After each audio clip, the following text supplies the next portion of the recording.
Hello. Today I'm excited to have with me Daniel Genschel. Daniel's a business manager of international strategic projects at Peerless Foods, but more importantly, Daniel is a very old friend and my first client. Welcome, Daniel. Thank you, Esther. Thank you for having me. I'm excited to be here and to be discussing this with you. Thank you. We are really looking forward to having this discussion today around your journey with myself as perspective, and hope that you can share some of the insights with our audience so that they get to understand and appreciate what it means to have a relationship with a financial advisor, working with someone that you know, not just in an advice capacity, but also as a friendship. I think, Daniel, you're my oldest friend. When I try to think back to, who is my oldest friend and I've known the longest, it's yourself. But we're not going to get into all the stories from our childhood. I'm not going to bring the photos out of us as 5-year-olds dressed up as kinder. That's right. No photos and no old secrets. So can you take me back to the beginning there when we were just starting out? I mean, you were starting out in your career. I was building my practice. What made you trust me in those very early days?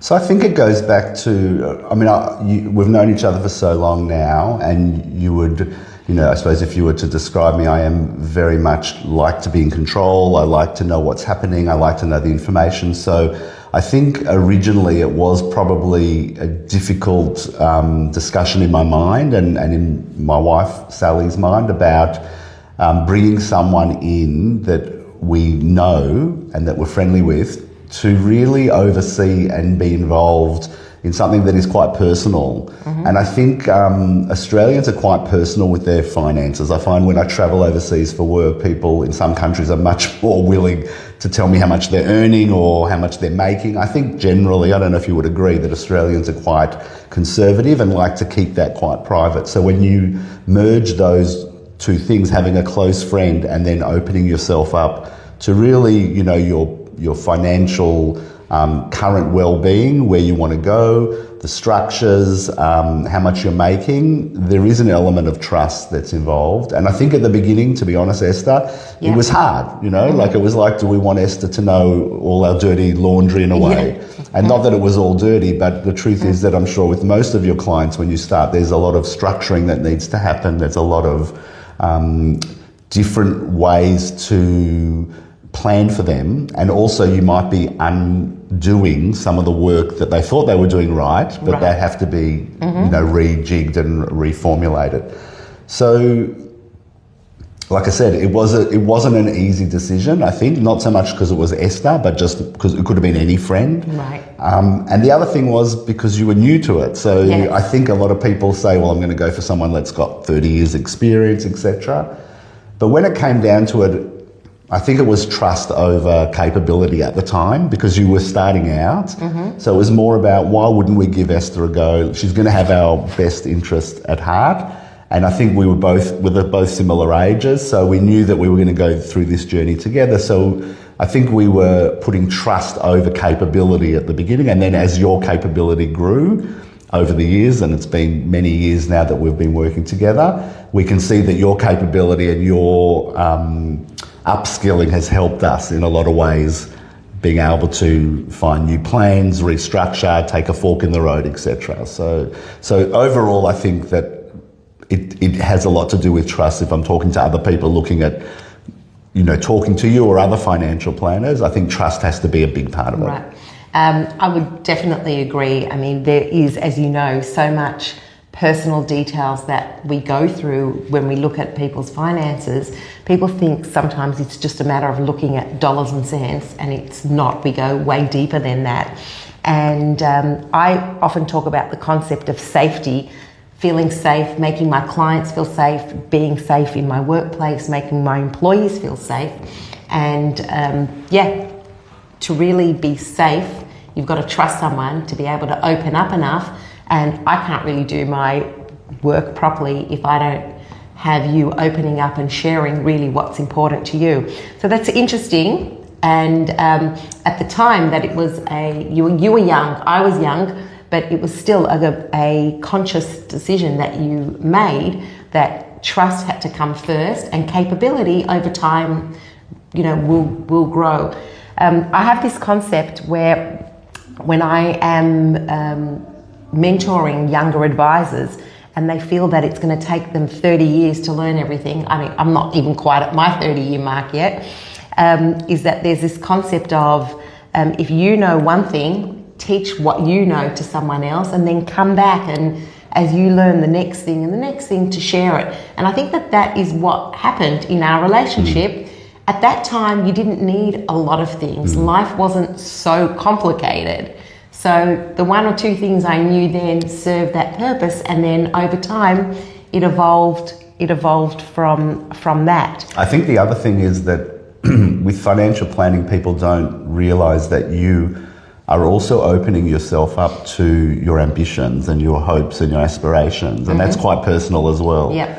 So, because you want to build them into having a financial backing to achieving those things, it's also at a young age, newly married, you start having kids, to actually be able to talk to someone who is initially there for your financial well-being, but the truth is they're taking in a lot of other things as well, and they're in a way, even though we're the same age, guiding the clients in terms of, well, you might have this experience in a few years, and you might have, so getting you to think outside, because I think most people are not long-term thinkers. At the moment, life's tough and you're trying to just get through the next year, the next month, but you're really trying to say, well, what about in 3 years' time? What about in 5 years' time? Those kind of things. So I think the trust element is an umbrella across all those different things. Yeah, absolutely. Thanks, Daniel.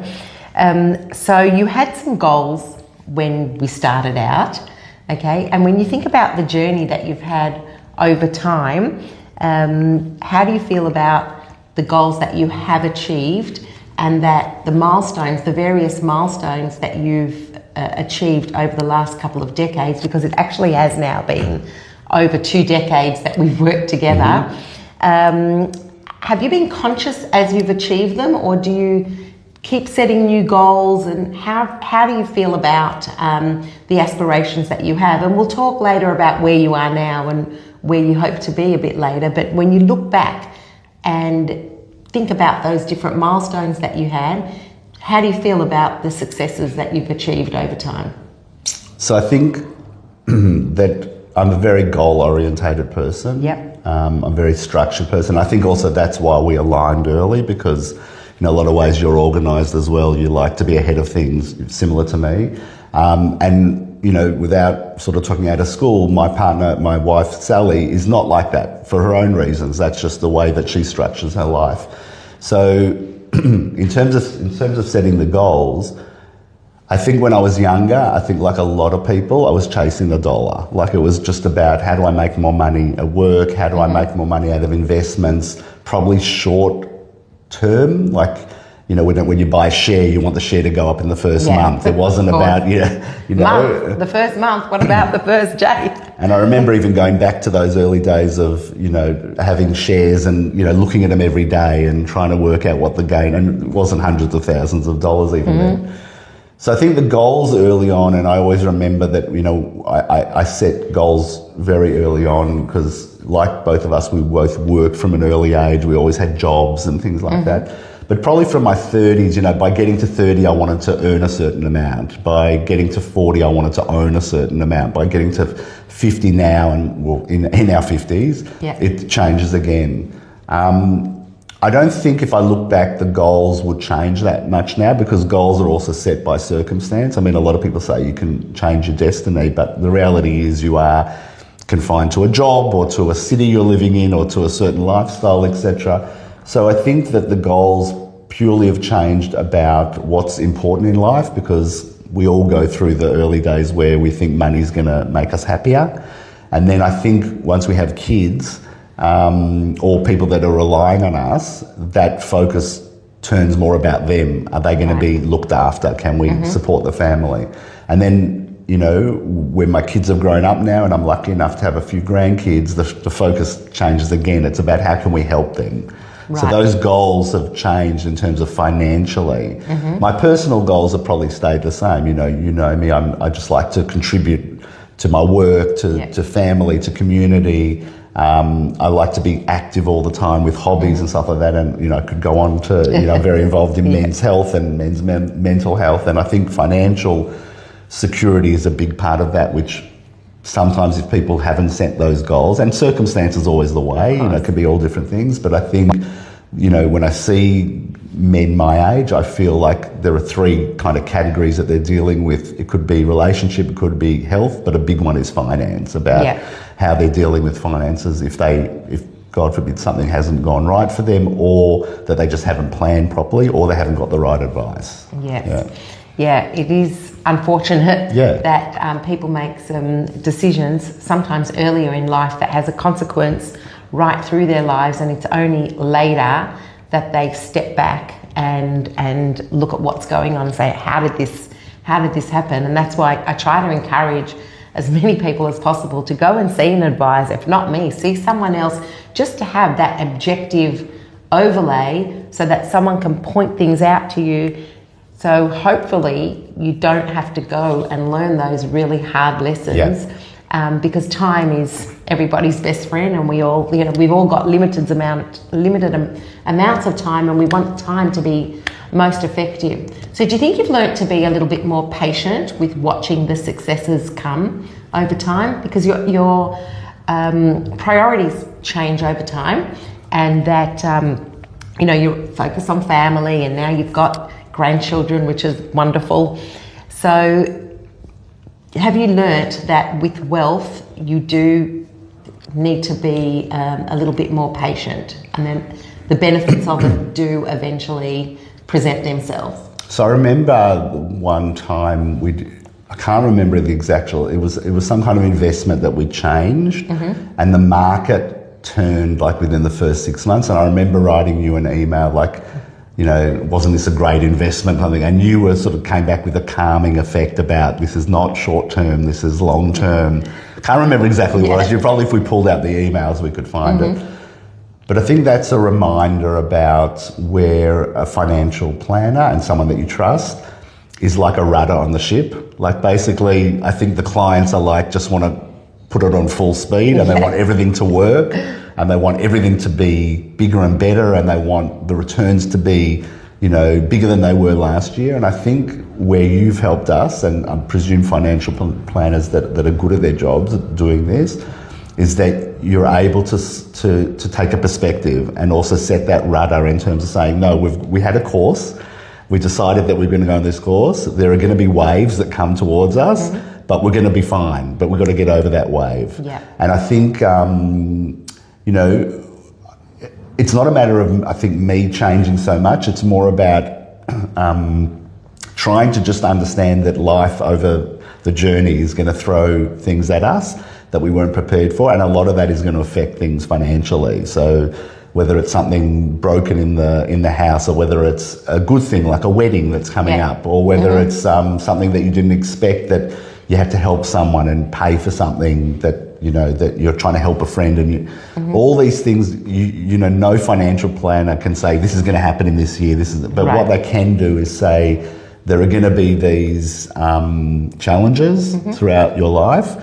The best way to plan for them is to have a plan, and that plan probably 80%, 90% of the time is going to work for you. And then it's the trust, and then it's also, I think the other thing is that the risk profile. I don't know if if we're going to talk about that in general, but I think risk profile changes also. I don't think, some people are just like high risk all the time, and probably you have some clients that you have to just manage sometime and say that's a bit risky, etc. Then you've got the other extent where they're just too conservative, they're not real. I think where I've changed is that through the different products that you've offered over the years, you've allowed that risk profile to be tested. So you might say, look, this is something we've done before, but it's international shares, or it's cash, or it's property, whatever. So instead of me jumping in saying, I really want to go and buy property, you would say something like, well, why take the risk of doing that 100%? Like, there are these products that can offer you a risk minimization, but still to be exposed to those things. So I think over the journey, it's understanding the products more and then aligning it to your risk profile. Yeah. And as you know, that any products that I would present to you are really just solutions for what you're trying to achieve. Yeah. So we don't come to the conversation with a product offering. It's let's talk and understand what are you trying to achieve by that, like whether it's buying the property or buying, and okay, is that going to be the right option for you to meet what you're trying to achieve at that point in time? But you're absolutely right in saying that, you know, goals change, risk profiles change. You know, we notice as we become a little bit older that we get a little bit more conservative. Perhaps, you know, there are many times where we shouldn't become too conservative. But when you have a relationship for a long period of time, you do see a pattern of people taking slightly different approaches and attitudes changing. Also life, you know, when you think about the remainder of your life, and, you know, we're in our 50s, and I know myself, there's a lot of things that I've wanted to do with my life that I, over the years, have said, I'll do later. So when is my later? Okay? Yeah. You know, and I'm starting to give myself permission to acknowledge that I am already in that later zone. So all these things that I've wanted to do with my life that I've pushed off, I'd like to start doing. I feel that you're the same, because you do have a lot of hobbies and extracurricular stuff, and the work you've been doing with men and men's mental health has been amazing. I know for fact that it has made a difference to a lot of men's lives. But in terms of how you'd like to live your life and what you're moving forward and what's your priorities now at this point in your life, tell me a little bit about, you know, how work fits into that, what changes are coming up, and then what you think you'll need from me to support you as you go through the next stage, particularly now that you've got grown-up children, you've got grandchildren, and that there might be some legacy planning that you'd like to consider for their future. Yeah. So, I mean, I think the word work-life balance definitely comes in, and that's something that I've always had a mantra with anybody, and it's not easy for everybody. Some people are wedded to their work, whether it's their own business or whether it's they're working for someone. Some people have to work, you know, like some people have the luxury that they don't have to work so much, or that they can retire early. But I think no matter which segment you're in, I think if you need to have some work-life balance, and the three balances are really your family, your work, and yourself. Yeah. So those three are the three sort of pillars, or sort of the tripods of that. So for me, I feel like, I mean, you could ask my wife, she might disagree, but I feel like I've always had that kind of balance. I think we're the same. Like, if you want something done, give it to a busy person. We never sort of have a lot of downtime. But I think as I've got older, and I think also, and I've probably discussed this with you along the journey, even with my own work, you know, I've been in my company for 22 years. And that's a long time. And hopefully I see myself being there for, you know, another, you know, whatever that period is, but I'm not going to be moving, basically. And I think getting to that stage is obviously a bit of luck, that I'm in the right environment and I'm in the right nurturing management team and ownership team that give me sort of that space to do those three things. But more so, I think that when I compared sort of those priorities in the last few decades, or 2 decades that I've been there, it's like, is it going to be any better at the other side? So I've got it quite good at the moment. Yes, I work hard and I still manage to fit those things in. So for me, you know, it's been more about the slow and steady journey rather than sort of the sprint race and trying to change. And it works for some people. Some people like changing every 5 years to a different thing. It's interesting, etc. But where it's given me scope, and where I think the priorities have changed, definitely from a work point of view, and you know, not that I'm working any less hard. I'm working smarter, I think. Yeah. I'm working more productively. I know as you get older, you learn how to delegate, you learn how to maximise your time. So I think my priority is not changed in that I still want those 3 pillars in my life. I can't see myself not working for the next 5 years. Like, I just think it's really important for my own development, for my own mental health, and I love my work as well. Yeah.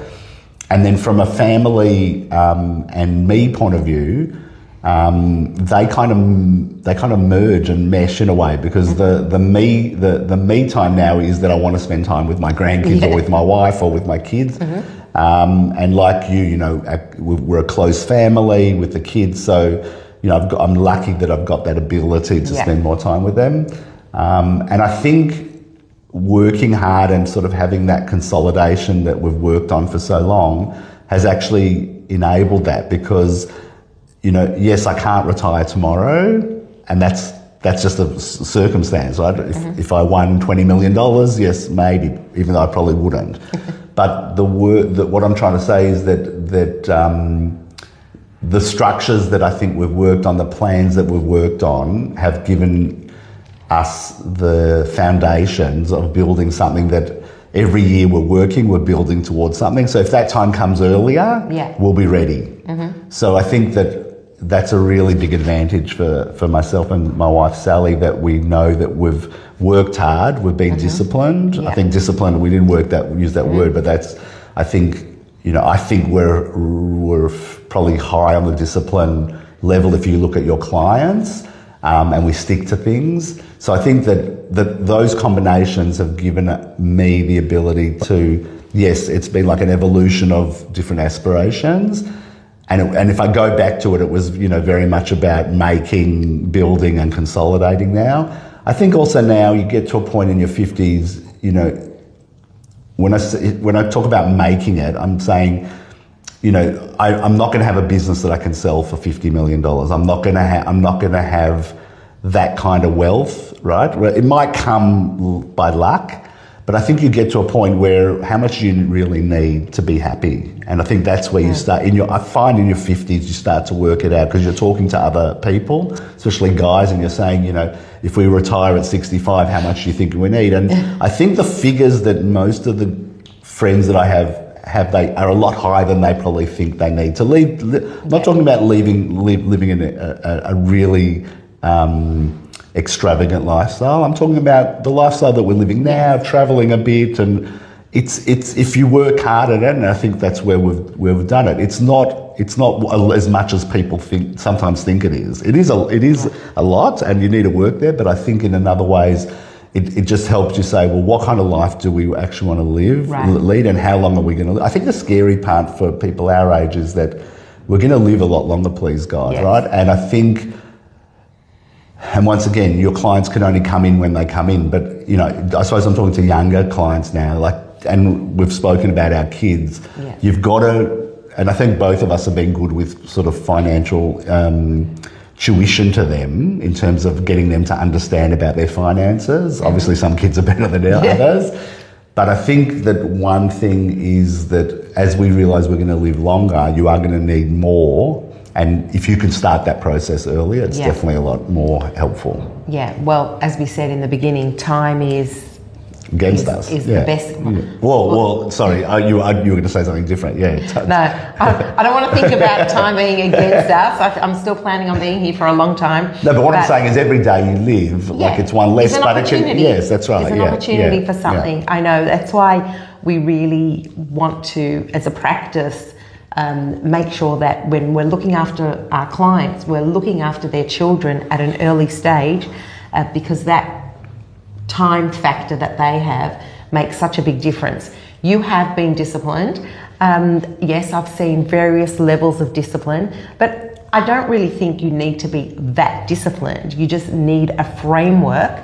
And if we look at, you know, my observations of your life is you have always tried to include that balance. You know, you do work very hard, especially with the travels that you do for work, but you do seem to be doing other things with your life that are equally exciting, adventurous and fulfilling, which is great. We don't have to do things one thing at a time. I think, you know, as a parent, we would like things to come a little bit easier for our children. But at the same time, they do need to see the value of working and understanding what it means to work, to make money themselves, to be successful in their own pathways, because that's just good for their own identities. And then obviously their own mental health and all the flow-on effects. I don't actually like to use the word retirement when I deal with my clients' long-term planning, because the word retirement does have a connotation for a lot of people that's quite negative. It seems like it's the end of the road of their value and self-worth, and we know that it's not, that there's so much that a mature age person has to offer when they stop working.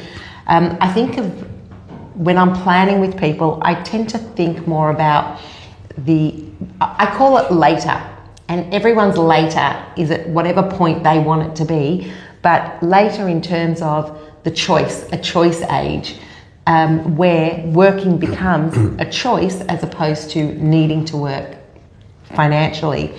So I'm not going to ask you what your choice age is, because if I had to guess here right now, Daniel, I think you're going to be working for a long time, not necessarily because you need the money to stop working, but because you just love what you do, you're passionate, and if you're not doing this, you'll be doing something else that's very productive. So then if you did touch on, if I'm talking to the younger generation, okay, so speaking to the younger generation, what messages would you give them, reflecting back now on when you were starting out, things that they should be mindful of as they progress through their financial journey? So I think that I hear a lot from the younger generation that it's tough out there and it's hard to get ahead. I feel like we didn't have it too much different. There were different opportunities, but it was all about your circumstance. I mean, if parents were helping back then and parents are helping now, then that's the same environment. If you had a job back then and you had you could talk about house prices, etc., which are definitely a limiting factor for progressing wealth, if that's a way that you want to progress wealth. But I think that what I would be saying to even my younger self or to the younger generation today is that there's no amount of money that is too small to start saving and planning. I think a lot of people think, well, I don't really have any disposable income. I don't have investments. As a younger person, I think it's more about if you speak to someone, there are so many things you can do, even if it's just changing your behaviour before you actually even sign on a particular structure or plan or product, that probably not enough financial literacy is taught either at home or schools. And I know that you've been involved at a number of levels of teaching younger people or through schools or whatever it is, about understanding financial literacy. And financial literacy also isn't like being able to pick up the Financial Review every morning and look through all the stats, etc. Financial literacy is just understanding, for me, where you are at a certain point of time, what you can afford and what you can plan for in the future. Right. So that's a very simple way of looking at it, right? Yeah. And I think people maybe complicate it too much. Like it's like, especially there's superannuation and there's this kind of saving and there's this kind of investment. And I think that's bringing somebody in like yourself early on is maybe gets rid of that clutter and the noise and just talks about we talked about it before. What are your goals, short-term, long-term? What are your aspirations? What would you like to achieve? What would you like to save for even? It might even be in the next 2 years. What do you want to save for? So I think for younger people, the first thing is don't be scared that if you think that you need money in your bank now to start financial planning. It's not about that. I think that's really important. The second thing I think is that there is an element of compromise with any kinds of saving. So it might not be compromise, it might be opportunity cost. So if I don't do this week, but then I'm going to have money for the concert in 2 weeks. Right. So if you expand on that on a much bigger level, that I think also for me is what financial planning is. And you can call it discipline, but it's more about prioritising. So yes, we are going to have to maybe pull back on something, but the bigger prize is that in a certain period of time, we're going to be able to achieve that other goal that we'd spoken about. So I think because life is busy for a lot of young people and there's a lot of clutter with online, with what they're seeing, with information, with messaging, when you speak to someone in person and you cut through that and you're just having a conversation, I think that it becomes much more clear about what your options are. Yeah, absolutely. And that's what I try to do, declutter and then just pinpoint and focus on where they're at. I think you said a very important thing about prioritising. I don't like to use the word compromising because compromising makes it sound like you're going without, and it's very hard to talk to a young person about not doing something today because in 30 years from now, there's little trade-offs you can make along the way and little rewards that meet those trade-offs, which can, if you don't do something today, it's okay because next week or next month. And often when the infrastructure is put into place, the things that they're most fearful about missing out on are things they don't miss out on at all. It's just not realising that something is achievable until you actually put it in place and go, oh, I didn't know I could do that. So I think also that at times, I don't want to say young or old people, it's like they don't see the middle ground of the financial planning to achieve that. They see where they are, what they want, and a lot of people want it quickly, and they don't realise that if you take a short detour off that want, that and work out what you need actually, the long-term gain is so much bigger. Most times I think you're going to find that you'll have more at the end by having that kind of structured planning to be able to do those things, but it is a balance between fighting what you think you need now and what you want and what, you could basically just get in a longer period of time. And I'm not even talking 30 years, I'm talking about, it might be, so for example, with one of my kids, it's about travel, simple, like at the end of next year. So just, you could say, yes, have a very simple savings plan, but it's more about, well, why don't you, look at something that you put your money away in and can obviously work for you in some ways, where in 2 years' time you could have you'll actually have more to do other things or bigger plan, etc. Whereas I think a lot of people think about that. I think life is about instant gratification. I think financial planning is not that. It's the exact opposite. And you know what? I am someone, even though I do like to plan things, I also like instant gratification. Instant gratification. But I guess that's part of maturing and realising that some things you just have to wait for. So Daniel, as we come to the end of our conversation, let's wind the clock forward. Okay, so 20 years from now, your grandkids are growing up, they're grown up, they're in uni, they're starting out their own adult lives. How would you like to think that they'd be looking at you, the legacy that you're leaving for your grandkids, even if you're not directly communicating it? What legacy would you like to be remembered for when you think about how your grandkids will view you in 20 years from now? So I think first and foremost is loving. I think I would like my kids and grandkids to know that I'm a loving, empathetic, caring person. I think, and that's not just for them, that's for people around. I think that's very important to me.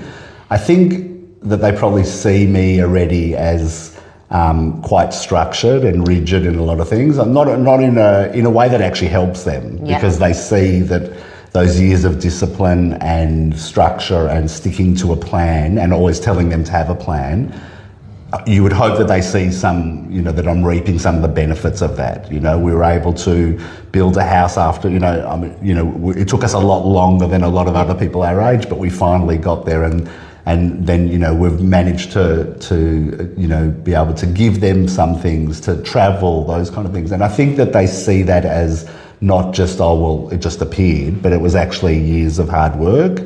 So I think that I want them to recognise that as well. And then I think you mentioned something, that nothing comes for free. I think that I just want them to know that generally in life, if you put in, you'll get out. I can't guarantee that. But, I think I would like to be remembered as somebody that gave a lot Didn't necessarily expect a lot, and I don't expect a lot back, but was always having other people's interest at the top of the mind. And when it comes to family and to my kids, I think that's coming back now because of the close relationship that we've developed with them, and hopefully with our grandkids as well.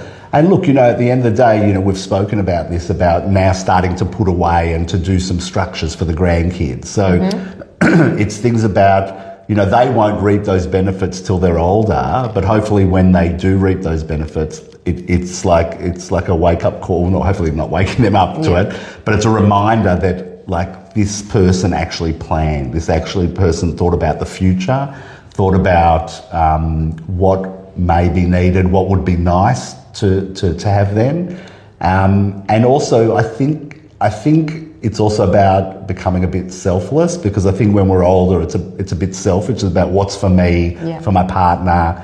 Then you have kids, and it expands a bit more. But now, when I think about building and consolidating, and you can't take it with you at the end of the day. So why not saying give it away, but why not start planning and helping them where you can in small amounts? Yeah. So Daniel, what I'm hearing through that whole response is somebody who's very generous. I'm going to sum that up in one word. You've just described a very generous person, generous in spirit, generous in giving, whether it's your time, but in money. As important it was and as hard as it was for you to establish yourself, that you have no issue with being generous to be able to help your kids and your grandkids get on their feet sooner, if you can do that. Obviously without compromising your own long term. There's a limit to how much I'll let you give away. No, well, that's why we have Esther at the end of the day. That's right. Go, don't do that. Or It's like, I consider it like bowling. You can put the bumpers up. Yeah. So some people like to just bowl without the bumpers. Right. The financial planner is really your bumpers. All right. So that's the first time I've been described in that way. Keeps you in the lane. I'm your bumper. Okay. Because it keeps you in the lane. Yeah. I like that. No, it is actually a good analogy. It is a great analogy. Thank you. I keep you in your lane. I do that. That's right. Okay, Daniel, thank you so much. It's really been wonderful hearing your sentiments and your journey. Obviously, I know it, but over 50 plus years of our friendship and our professional relationship, but then to have it consolidated into this short little discussion is really just a whirlwind of history into where you are. I want to publicly acknowledge and thank you for the confidence that you've shown in me and in my team. And it's always a delight to work with you, because you're somebody who is responsive, committed, and we have seen the successes along the way. So I'm looking forward to keeping on working with you for many years, and to also be working with the next generations, because it gives me so much pleasure. I mean, your children are my children, gives me so much pleasure. So Daniel, thank you so much.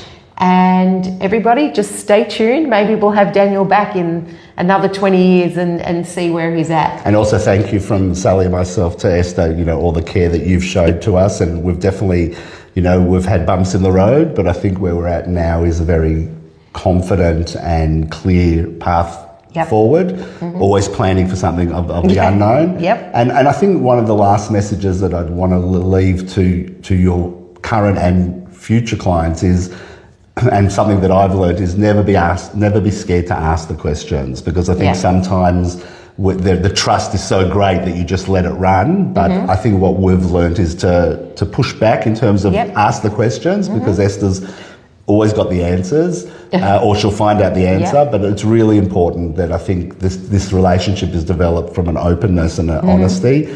And sometimes those conversations are easy, sometimes they're hard, but generally we've had an incredible experience. Thank you, Daniel. Thank you so much.